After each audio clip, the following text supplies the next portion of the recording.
Okay. You guys do recognize me. You don't know it, but you do. I was famous before.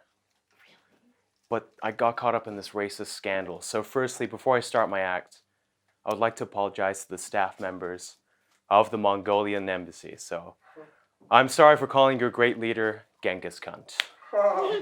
I'm also sorry for saying I was so mad that my Vita Coco was not 100% coconut water, that I had fantasies of punching random Fijian men in the face. That was actually a joke about Liam Neeson. Does anyone remember that episode? So he knew someone that was raped, so his logical conclusion was having fantasies of beating up random black men. But do you know the thing that disturbed me the most about that? He said that when he was completely sober. At least Mel Gibson is wasted when he reveals that he's a raging anti-Semite. But anyway, I'm Cam, and I'm the Middle Eastern stepbrother of Zachary Quinto. Does anyone know Zachary Quinto? Yeah, the Star Trek. Well, for the people that say no, that's because there's not really many famous people that look like me. The thing is, people tell me that I'm sort of unrelatable. They tell me that I'm not really that likable, so I've decided I want to talk about things that matter to people. Things that the average person cares about. So I'm going to ask you a question. And when I ask you that question, I want you to give me an honest response, okay? Is that all right? Yeah. Have any of you ever been in debt? Oh, honey. Actually, wait! Fuck! No, I didn't finish. Have any of you ever been in debt to a sperm bank? I have two observations. Observation number one, the credit cards are kind of cool. They're little squirt guns. Pew, pew. Observation number two, the debt collection process is fucking weird. But it was done by a very calm, soothing gentleman called Nigel. But apart from me being jerked off by a guy called Nigel, has wait. But on the topic of being jerked off by a guy called Nigel, have you ever heard of any sexy people by the name of Nigel? Have you? No. No. See, that's the point. Nobody name your fucking children Nigel. But I also said I'm of Middle Eastern descent. So, on that topic, has anyone seen the trailer for the new Aladdin movie? No? Yeah. Okay, you've seen it, thank God. But what about the rest of you? Have you seen the trailer for the Aladdin cartoon? Have you ever seen the Aladdin cartoon, the Disney? Has anyone got a semblance of a childhood? Anyway, you haven't seen it. I saw Aladdin. You saw Aladdin. So my question is, would you fantasize about going on a carpet with a moderately muscular Middle Eastern man around the world? Let me show you the world, shining, shimmering, splendid. Now, you were meant to say yes after. Oh. See, I mean, that's like bad improv on my part. But the thing is, I'm worried that Aladdin is going to perpetuate these stereotypes about Middle Easterners. It's going to claim that we're carpet salesmen, snake charmers. Yes! It's taken 18 years for things to go back to normal. I'm talking about 9/11. Yeah. Fuck off.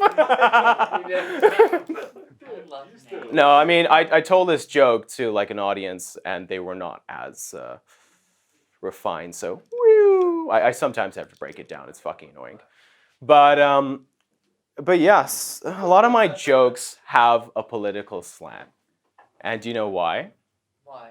It's because some of the best things are born of revolution. We have clean energy due to anti-pollution campaigners. We have high welfare standards due to anti-poverty campaigners. We have good Italian starters because they're anti-pasty. I don't know what pasty is, but it's the enemy of my friend. But I'm also working in the app sphere.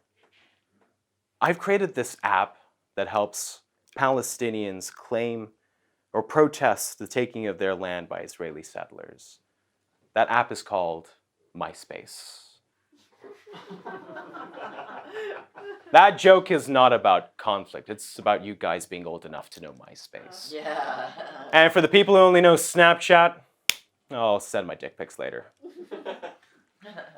But yeah, I mean, on the topic of I was watching these really traumatizing ads, and it was telling me to take back control. It was about fecal incontinence. It was telling me to take back control of my bowels. But on the topic of Brexit, I was like really worried about the prospect of losing my European Union citizenship. And I thought, you know what, maybe I want to live in the south of France one day. So maybe I am eligible. Maybe I have a bit of Italian or even Irish in me.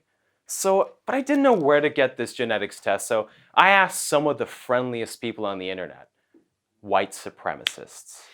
And I asked them on this website called stormfront.org. They're really obsessed with their lineage, like, and keeping it in the family. I mean, their idea of a threesome is a third chromosome.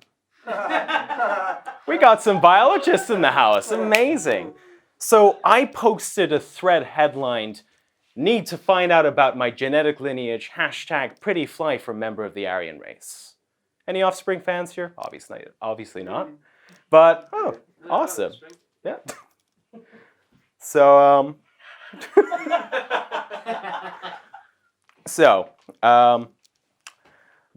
I posted the thread, and one guy was really kind to reply.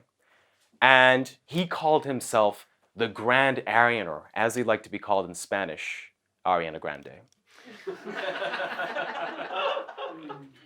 And he told me, you know, the best place for a genetics test is 23andMe. I've even got a discount code. Well, thanks for having my back, bro. So they sent me a package with a cotton bug to give my DNA sample, so I licked it like this. I got the envelope, I licked it like this. Did I tell you guys I'm single? And I sent it back, and I found out the results were, come on, drum roll everyone, I'm dependent on your reactions, that I am Iranian. Fuck.